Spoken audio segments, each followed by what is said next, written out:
lingue a Caorle nel settembre scorso per la prima edizione di Flussi Diversi.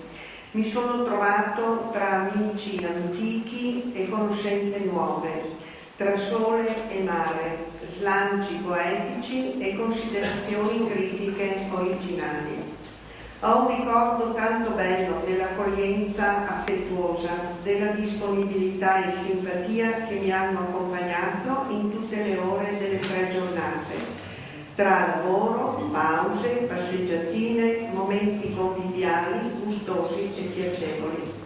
Ho nel cuore gli incontri con gli amici croati e sloveni che non vedevo da anni. In questi giorni mi troverei con altri personaggi, vicini nel lavoro e nell'amicizia, ma che incontro poco, se non per lettera, per telefono, per mail, inviate e ricevute da qualche giovane amico. Giuseppe Bevilacqua, quanto ci accomunano Sela e Enderling e le visite frequentissime giovanili da Oderzo a Pieve di Solino. E il professor Luigi Pino Bevilacqua è professore, insomma, e Luigi Reitani e Viviana Marca che sta arrivando, e Scabbia che non è potuto essere qua, e Tiziano Scarpa e Morandini. Cecchinelli invece mi è compagno di passeggiate settimanali, e poi ci sarà anche Alessandra Felizari e tanti altri poeti giovani. Mi fermo perché comunque dimenticherei qualcuno di quelli che hanno titolo a essere qui come poeta. E incontrerei di persona il grande poeta austriaco a cui volentieri cedo virtualmente il testimone.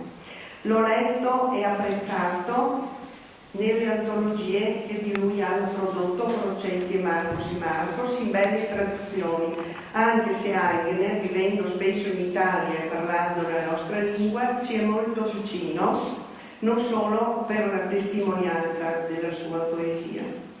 Mi ha colpito subito Prova di stelle, che presenta il proprio testo, il primo testo di questo volume, che è questo qua, pubblicato da Crocetti, Prova di stelle, che presenta il primo testo intitolato Semina di stelle e che comincia il primo verso con semi di stelle.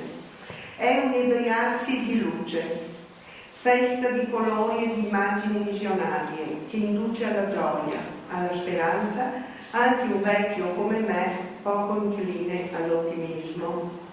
Ma se un fisico di importanza mondiale quale è Aigner sa cogliere questi aspetti solari e anche terrani come metafore legate alla natura, con andamento da pseudo-haiku, questo mi induce, anzi spero, ci induce ad avere speranza, a guardare avanti. La voce del poeta, dell'Aedo, che racconta non storie epiche, ma vicende di piccola quotidianità, è ancora valida, è forte, è eterna, forse dico troppo. Verrò a vedere i versi scolpiti vicino ai miei e a tutti auguro salute, serenità e pace.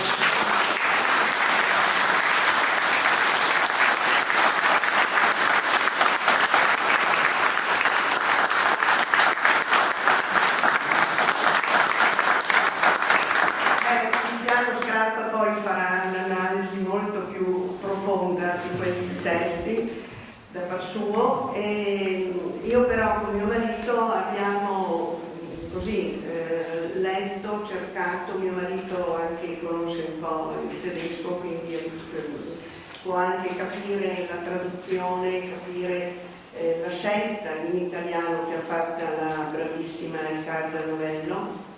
E non ho sotto mano il testo del professore Itani, ma sarà altrettanto più che interessante.